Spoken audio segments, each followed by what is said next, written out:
بسم اللہ الرحمن الرحیم۔ اللہ تبارک و تعالیٰ کے نام سے شروع جو بڑا مہربان اور نہایت رحم کرنے والا ہے۔ بنی اسرائیل کا ایک ایسا جادوگر کہ جس نے بنی اسرائیل کی پوری قوم کو تباہی و بربادی کے اندر مبتلا کر دیا، اور فرعون کی ہلاکت کے بعد جب بنی اسرائیل کی پوری قوم حضرت موسیٰ علیہ السلام پر ایمان لا چکی تھی تو اس وقت اس جادوگر نے پوری بنی اسرائیل کی قوم کو پھر سے کفر و شرک اور بت پرستی کے اندر مبتلا کر دیا۔ یار دوستو، آج کی اس ویڈیو میں ہم آپ کو بتائیں گے کہ سامری جادوگر کون تھا، اور جب فرعون مصر میں بچوں کا قتل عام کر رہا تھا تو اس وقت اللہ تبارک و تعالیٰ نے حضرت موسیٰ علیہ السلام کے ساتھ سامری جادوگر کو اس قتل عام سے کیسے بچایا، اور سامری جادوگر کی پیدائش کیسے ہوئی، اور پھر اللہ تبارک و تعالیٰ کے سب سے مقرب فرشتے حضرت جبرائیل علیہ السلام نے سامری جادوگر کی پرورش کیسے کی، اور حضرت جبرائیل علیہ السلام کا پالا ہوا یہ بچہ سامری جادوگر کیسے بنا، اور جب اس نے بنی اسرائیل کی پوری قوم کو کفر و شرک اور بت پرستی کے اندر مبتلا کر دیا تو اس وقت اللہ تبارک و تعالیٰ نے اس سامری جادوگر کو کون سی موذی اور دردناک بیماری کے اندر مبتلا فرمایا کہ جس کی وجہ سے یہ چیختا چلاتا مر گیا۔ یار دوستو، اس ایمان افروز اور عبرتناک واقعے کو جاننے کے لیے آپ سے ہماری یہ گزارش ہے کہ ہماری اس ویڈیو کو اینڈ تک ضرور دیکھیے گا۔ پیارے دوستو، فرعون جب مصر کا بادشاہ بنا تو اس نے خدائی کا دعویٰ کر دیا اور یہ مسلمانوں پر ظلم و ستم کرنے لگا۔ جب اس کا ظلم و ستم مسلمانوں پر حد سے زیادہ بڑھ گیا تو اس وقت اللہ تبارک و تعالیٰ نے اپنے پیارے نبی حضرت موسیٰ علیہ السلام کو بھیجنے کا ارادہ فرمایا۔ چنانچہ ایک دن فرعون اپنے محل کے اندر چین کی نیند سو رہا تھا کہ ایک دم گھبرا کر اٹھ گیا۔ فرعون نے ایک دردناک خواب دیکھا جس خواب نے فرعون کے ہوش اڑا کر رکھ دیے۔ اس دردناک خواب کو دیکھنے کے بعد فرعون نے کل اپنے دربار کے اندر مصر کے تمام بڑے بڑے نجومیوں کو اکٹھا کیا اور ان سے اپنے خواب کی تعبیر معلوم کرنے کا کہا۔ فرعون نے ان تمام بڑے بڑے نجومیوں کو بتایا کہ اس نے یہ خواب دیکھا ہے کہ بیت المقدس سے ایک دردناک آگ ظاہر ہوئی ہے جس نے تمام قبطیوں کو جلا کر راکھ کر دیا ہے، اور بنی اسرائیل کے مسلمانوں کو کچھ بھی نہ کہا۔ چنانچہ اس وقت تمام نجومیوں نے اپنے علم کا استعمال کرتے ہوئے اس خواب کی یہ تعبیر نکالی کہ بنی اسرائیل کے مسلمانوں میں ایک ایسا بچہ پیدا ہوگا جو تمہاری سلطنت کو تباہ و برباد کر دے گا اور تمہاری سلطنت کو تم سے چھین لے گا۔ چنانچہ فرعون کو جب اپنے خواب کی یہ تعبیر معلوم ہوئی تو فرعون ڈر گیا، اور اپنی سلطنت کے چھین جانے کے خوف سے فرعون نے پورے مصر کے اندر یہ اعلان کر دیا کہ بنی اسرائیل کے مسلمانوں کی ہر گھر کی نگرانی کی جائے،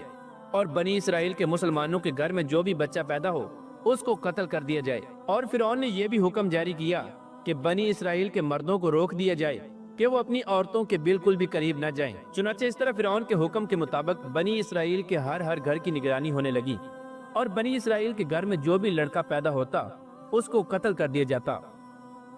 اس طرح فرعون نے اپنی سلطنت کو بچانے کے لیے بنی اسرائیل کے مسلمانوں کے تقریباً 90,000 بچوں کا قتل عام کیا، لیکن اللہ تبارک و تعالیٰ کی تقدیر میں جو لکھا تھا وہ ہو کر ہی رہنا تھا۔ اسی قتل و غارت کے دوران اللہ تبارک و تعالیٰ کے حکم سے 2 بچے ایسے پیدا ہوئے جو اس قتل و غارت سے بچ گئے، اور جن کو اللہ تبارک و تعالیٰ نے اپنی حکمت عملی سے فرعون کی قتل و غارت سے بچا لیا، اور اللہ تبارک و تعالیٰ نے اپنی شان کی جلوہ گری یہ دکھائی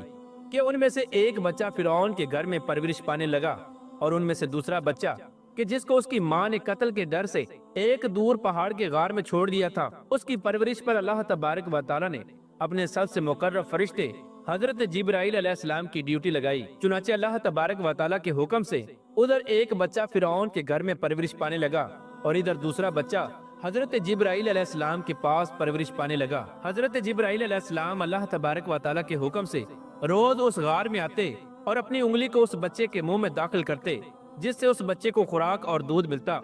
اور اس طرح حضرت جبرائیل علیہ السلام کے ذریعے اس بچے کی نشو و نما ہونے لگی۔ چنانچہ وقت یوں ہی گزرتا رہا، اور وقت کے ساتھ ساتھ یہ دونوں بچے بڑے ہو کر جوان ہو گئے۔ قدرت الہی سے ایسا ہوا کہ اتفاقاً دونوں بچوں کا نام موسیٰ تھا، لیکن اللہ تبارک و تعالیٰ کی شان کی جلوہ گری دیکھیے کہ جو بچہ ایک کافر اور خدائی کے دعوے دار فرعون کے گھر میں پرورش پایا وہ بڑا ہو کر اللہ تبارک و تعالیٰ کا مقرب نبی حضرت موسیٰ علیہ السلام بنے، اور جس کی پرورش اللہ تبارک و تعالیٰ کے سب سے مقرب فرشتے حضرت جبرائیل علیہ السلام نے کی، وہ بڑا ہو کر ایک بدبخت کافر موسیٰ سامری جادوگر بنا۔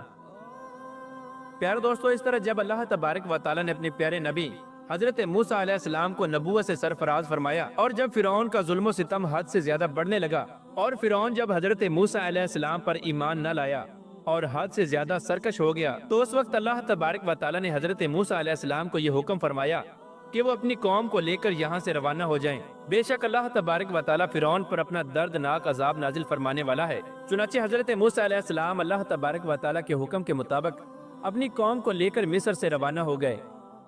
ادھر فرعون کو یہ خبر ملی کہ حضرت موسیٰ علیہ السلام اور اس کی قوم مصر کو چھوڑ کر جا رہے ہیں۔ فرعون کو جب یہ خبر ملی تو فرعون غضبناک ہو گیا اور اس نے اپنا ایک بہت بڑا لشکر تیار کیا، اور اس لشکر کو لے کر فرعون حضرت موسیٰ علیہ السلام کا تعاقب کرنے لگا۔ اس طرح فرعون اپنے لشکر کو لے کر حضرت موسیٰ علیہ السلام کے پیچھے چل پڑا، اور فرعون نے اپنے لشکر کو یہ حکم دیا کہ بنی اسرائیل کے تمام مسلمانوں اور حضرت موسیٰ علیہ السلام کو قتل کر دیا جائے۔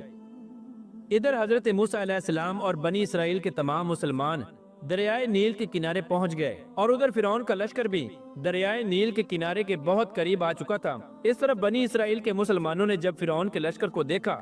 تو وہ گھبرا کر حضرت موسیٰ علیہ السلام سے کہنے لگے کہ آج ہمیں فرعون سے کوئی نہیں بچا سکتا۔ تو حضرت موسیٰ علیہ السلام نے اپنی قوم کو تسلی دی، اور آپ علیہ السلام ارشاد فرمانے لگے کہ بے شک اللہ تبارک و تعالیٰ سب سے بڑا ہے اور وہ ہمارے ساتھ ہے۔ اس وقت حضرت موسیٰ علیہ السلام نے اللہ تبارک و تعالیٰ کی بارگاہ میں دعا کی اور دریائے نیل سے راستہ طلب کیا، تو اللہ تبارک و تعالیٰ نے حضرت موسیٰ علیہ السلام سے ارشاد فرمایا کہ اپنے عصا کو دریائے نیل کے کنارے پر مارو تو دریائے نیل آپ کو راستہ دے دے گا۔ چنانچہ حضرت موسیٰ علیہ السلام نے اللہ تبارک و تعالیٰ کے حکم کے مطابق اپنے عصا کو دریائے نیل کے کنارے پر مارا تو دریائے نیل میں سے 12 راستے نکل پڑے۔ حضرت موسیٰ علیہ السلام کا یہ معجزہ دیکھ کر بنی اسرائیل کی قوم بہت خوش ہوئی، اور اس طرح حضرت موسیٰ علیہ السلام اور ان کی قوم ان رستوں کے ذریعے بڑی آسانی کے ساتھ دریائے نیل کو عبور کرتے ہوئے دوسری طرف چلے گئے، اور ادھر فرعون کا لشکر جو حضرت موسیٰ علیہ السلام کا تعاقب کر رہا تھا وہ بھی انہی رستوں کے ذریعے دریائے نیل کے اندر داخل ہو گیا۔ اس طرح جب فرعون کا لشکر دریائے نیل کے بالکل درمیان میں پہنچ گیا تو اس وقت اللہ تبارک و تعالیٰ نے دریائے نیل کو مل جانے کا حکم دیا، تو دریائے نیل اللہ تبارک و تعالیٰ کے حکم سے آپس میں مل گیا، اور اس طرح فرعون اور اس کا تمام لشکر اور اس کو پوجنے والے تمام قبطی دریائے نیل کے اندر غرق ہو کر ہلاک ہو گئے۔ اور اس طرح اللہ تبارک و تعالیٰ نے فرعون کو دریائے نیل کے اندر غرق کر کے پوری دنیا کے لیے عبرت کا نشان بنا دیا۔ اس طرح فرعون کی ہلاکت کے بعد حضرت موسیٰ علیہ السلام اور ان کی قوم ایک دوسرے مقام پر ٹھہر گئے۔ کچھ عرصے بعد اللہ تبارک و تعالیٰ نے حضرت موسیٰ علیہ السلام کو حکم فرمایا کہ وہ اپنی قوم کو لے کر مصر میں چلے جائیں۔ چنانچہ حضرت موسیٰ علیہ السلام اللہ تبارک و تعالیٰ کا حکم پاتے ہی اپنی قوم کو لے کر مصر کی طرف روانہ ہو گئے۔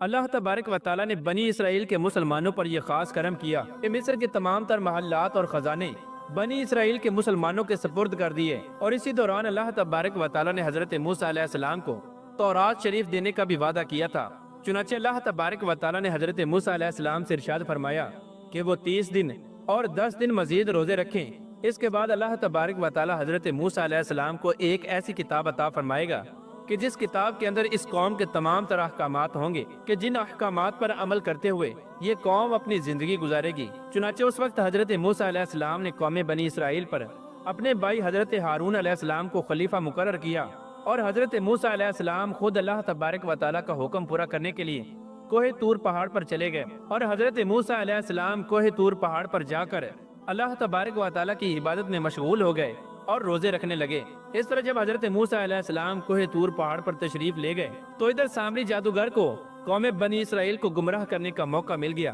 اور سامری جادوگر نے بنی اسرائیل کے مسلمانوں کو بہکانا شروع کر دیا۔ چنانچہ بنی اسرائیل کے مسلمانوں کے پاس جتنا بھی سونا تھا، سامری جادوگر نے اس تمام سونے کو ایک جگہ اکٹھا کیا، اور ایک مقام پر آگ جلائی گئی اور اس تمام سونے کو اس آگ کے اندر ڈال دیا گیا۔ اس طرح دیکھتے ہی دیکھتے وہ تمام سونا ایک بچڑے کی صورت اختیار کر گیا۔ چنانچہ سامری جادوگر یہ منظر دیکھ کر بہت خوش ہوا۔ سامری جادوگر نے اس بچڑے کو اٹھایا اور ایک محفوظ مقام پر رکھ دیا، اور سامری جادوگر نے اس بچڑے کے منہ میں اس مٹی کو پھونکا جو اس نے حضرت جبرائیل علیہ السلام کے گھوڑے کے پاؤں کے نیچے سے اٹھائی تھی۔ اس طرح جیسے ہی سامری جادوگر نے اس بچڑے کے منہ پر اس مٹی کو پھونکا تو اس بچڑے کے اندر جان داخل ہو گئی اور وہ بچڑا بولنے لگا۔ چنانچہ بنی اسرائیل کے تمام مسلمان یہ منظر دیکھ کر حیران ہو گئے اور اس بچڑے کو اپنا خدا ماننے لگے اور اس کی پوجا کرنے لگے۔ سامری جادوگر بنی اسرائیل کے مسلمانوں سے کہنے لگا کہ جس خدا کی تلاش میں حضرت موسیٰ علیہ السلام کوہ طور پہاڑ پر گئے ہیں وہ خدا تو ہمارے پاس ہے۔ چنانچہ سامری جادوگر نے بنی اسرائیل کے تمام مسلمانوں کو ایک جگہ اکٹھا کیا اور تمام مسلمانوں کے سامنے اس بچڑے سے پوچھنے لگا کہ بتا تو کون ہے؟ تو اس بچڑے کے اندر سے آواز آئی کہ میں تمام بنی اسرائیل کے مسلمانوں اور موسیٰ کا خدا ہوں۔ چنانچہ یہ منظر دیکھ کر 12,000 بنی اسرائیل کے مسلمانوں کے علاوہ باقی تمام قوم اس بچڑے کو اپنا خدا ماننے لگی اور بت پرستی اور کفر و شرک کے اندر مبتلا ہو گئی۔ چنانچہ حضرت ہارون علیہ السلام نے جب اپنی قوم کو اس شرک کے اندر مبتلا دیکھا تو حضرت ہارون علیہ السلام نے اپنی قوم کو اللہ تبارک و تعالیٰ کے عذاب سے ڈرایا اور اس شرک سے منع کیا، لیکن حضرت ہارون علیہ السلام کی قوم نے ان کی ایک نہ مانی اور ان کو قتل کی دھمکیاں دینے لگے، اور اس طرح یہ بدبخت قوم حضرت ہارون علیہ السلام کو قتل کی دھمکیاں دینے لگی۔ چنانچہ حضرت ہارون علیہ السلام قتل کی اس دھمکی کی وجہ سے خاموش ہو گئے اور حضرت موسیٰ علیہ السلام کے آنے کا انتظار کرنے لگے۔ چنانچہ ادھر جب حضرت موسیٰ علیہ السلام اللہ تبارک و تعالیٰ سے ہم کلام ہو کر اور تورات شریف لے کر واپس آئے تو انہوں نے اپنی قوم کو اس شرک کے اندر مبتلا دیکھا۔ حضرت موسیٰ علیہ السلام نے دیکھا کہ میری قوم اللہ تبارک و تعالیٰ کی ذات کو چھوڑ کر بچڑے کی پوجا کر رہی ہے۔ یہ منظر دیکھ کر حضرت موسیٰ علیہ السلام غضبناک ہو گئے اور آپ نے اپنے بھائی حضرت ہارون علیہ السلام کو بالوں اور داڑھی سے پکڑا اور جھنجھوڑنے لگے، اور حضرت موسیٰ علیہ السلام اپنے بھائی حضرت ہارون علیہ السلام سے پوچھنے لگے کہ آپ نے میری قوم کو بت پرستی سے کیوں نہ روکا اور میری قوم اس بت پرستی کے اندر کیسے مبتلا ہوئی جبکہ میں آپ کو اس قوم پر خلیفہ مقرر کر کے گیا تھا۔ تو اس وقت حضرت ہارون علیہ السلام نے حضرت موسیٰ علیہ السلام کو بتایا کہ اے میرے بھائی، میں نے اس قوم کو کفر و شرک سے بہت روکا، قریب تھا کہ یہ قوم مجھے قتل کر دیتی۔